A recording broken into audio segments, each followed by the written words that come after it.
I like maids, and I like VTubers. So why not combine the two in an elegant fashion? That's right, ladies and gentlemen of esteemed culture, I painted a VTuber.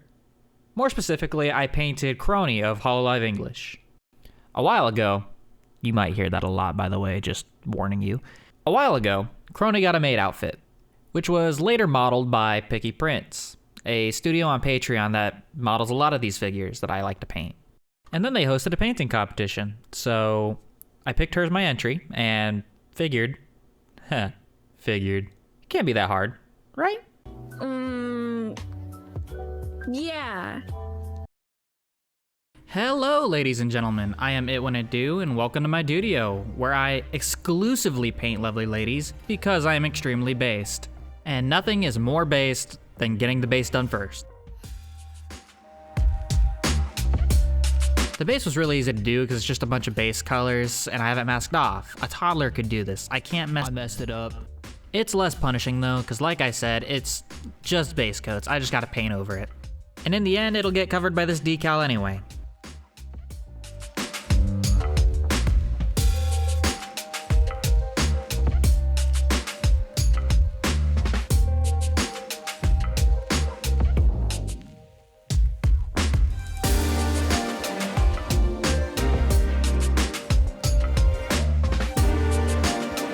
Admittedly, I didn't know a whole lot about Kronii to begin with, so I did some research on her while I was painting. And man, this is one of the VTuber of all time if I do say so myself. She's got quite the, personality. And I personally find her really funny. Though part of this might be the fact that I started watching her right around when Gigi joined Hololive. Photos vintage! I don't know what it is. I guess she's just got the vibe of like a really tired coworker who's sarcastic and deadpan all the time. Make any sense? You open up a wine that's like 300 years old and they drank it. They're like, oh yeah, this shit bustin'.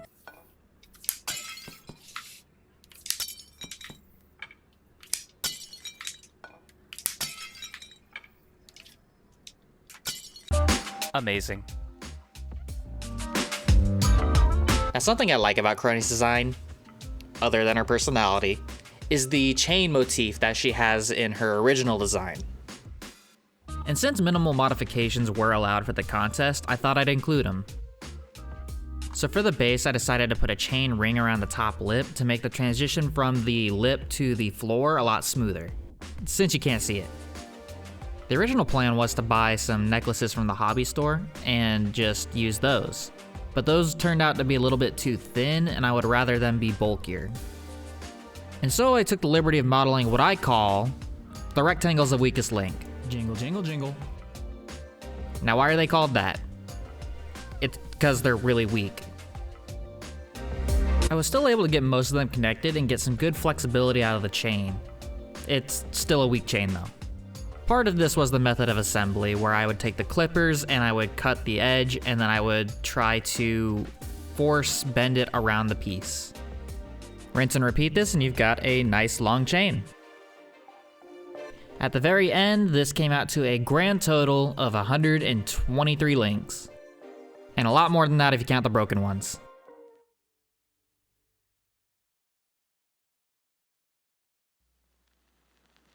Alright.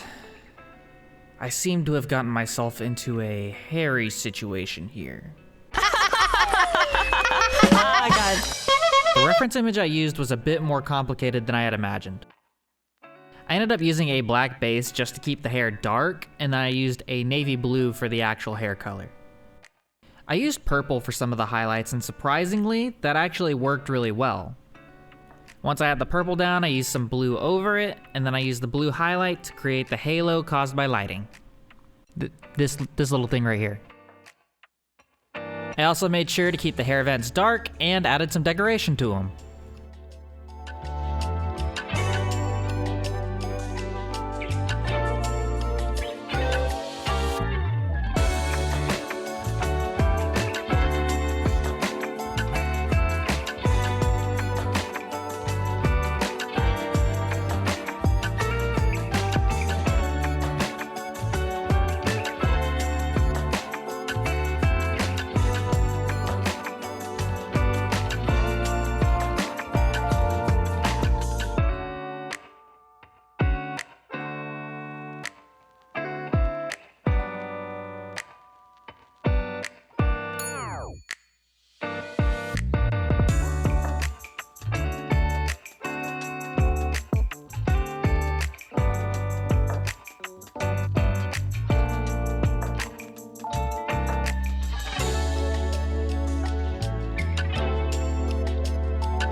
Okay, so around this part, I always kind of feel like a makeup artist. Wait a minute. I'm straight up just like Gojo. No, not that one. Yeah. Painting the face is probably my favorite part of this project, in terms of results. In reality, the process of painting the face is pretty tedious, but it's therapeutic at the same time, where you can see the results unfolding as you paint.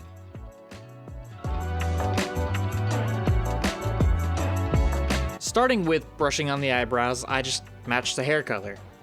Nothing else really to it. Now I'm a bit of a genius, some would say. So I follow that up with the pupils instead of the whites? I'll be honest, I don't know what Gojo was trying to cook here, but it works out. I paint the whites right after and then proceed with my eye layers, working my way lighter each time.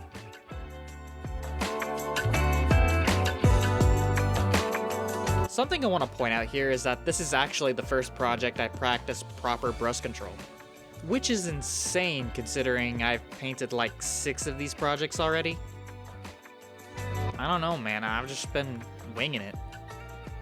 If you're confused on what I'm talking about, I just mean how I'm clasping my hands together at some points as I'm painting really detailed areas. All it really is added stability while I'm painting, so it's a good technique to have for future projects.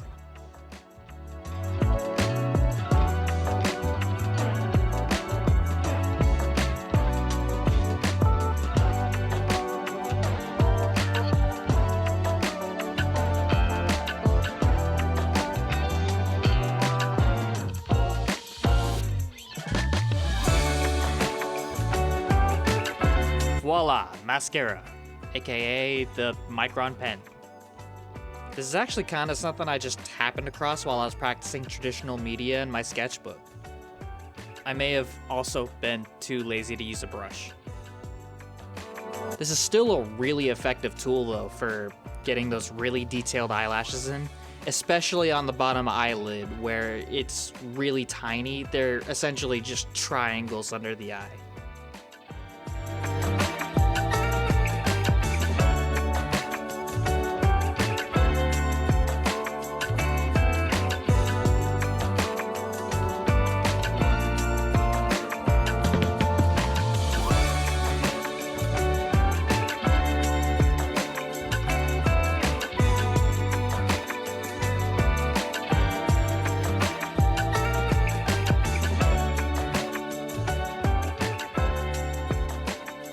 The only issue here is that I do run the risk of drying out the Micron pen while I'm drawing. To which I would just tell it, That's too damn bad! You keep digging! ain't that right, Kronii? Oh no, no, no, no, no, no, no, no, no!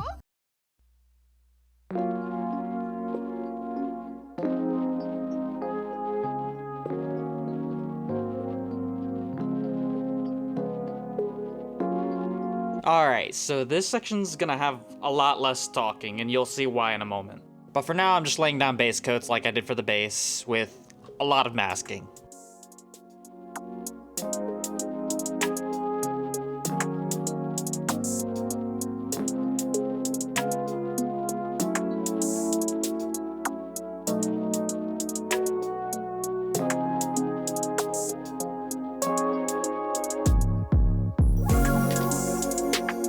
In case you haven't gathered already, here it is. The reason this section is going to be a whole lot less yapping.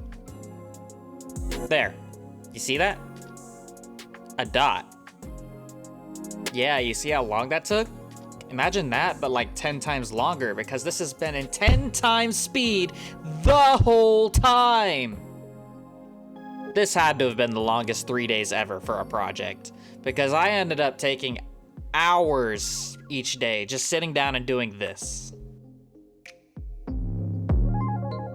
One thing I really did not anticipate was how hard it was going to be to paint this pattern. I tried a bunch of different methods I could think of here, one being the sponge method of stamping the white over a blue apron since the pattern's a little bit sunken in, recessed. However, the pattern's too shallow for that, so white would end up in the pattern. Dry brushing gave me the same result as well. I also tried simply putting some blue paint on a needle pick to simply deposit the paint into the recesses. Then it dawned on me that a calligraphy pen is literally the same thing, intended for that function. So, I whipped out the 10-year-old unopened calligraphy pen set that I got for a birthday and started drawing in the recesses. And it worked exactly the way I intended, except for the time component. So enjoy more 10 times speed footage.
So right around here is when I gave up on recording this entire process, so here's the final result.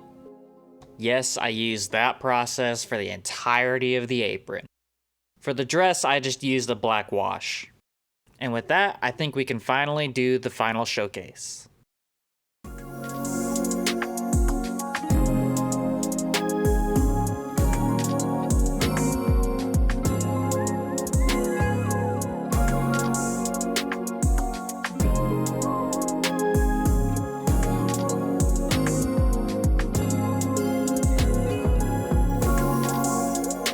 And that about does it for this paint. 8 months later, huh? That's a lot of Kronii I've been able to watch since then. While Kronii here didn't place in the contest, she was still really fun to work on. I was actually watching a lot of her streams while painting this. I do recommend checking out Pikky Prints if you want to paint something like this. They've got a neat catalog of sculpts. Regardless of the whack schedule, if you could even call it that, I'm glad you tuned into this video, and if you made it here, thank you. Before I go, just a shameless plug to like and subscribe. Maybe share this video if you really feel like it. Other than that, see ya.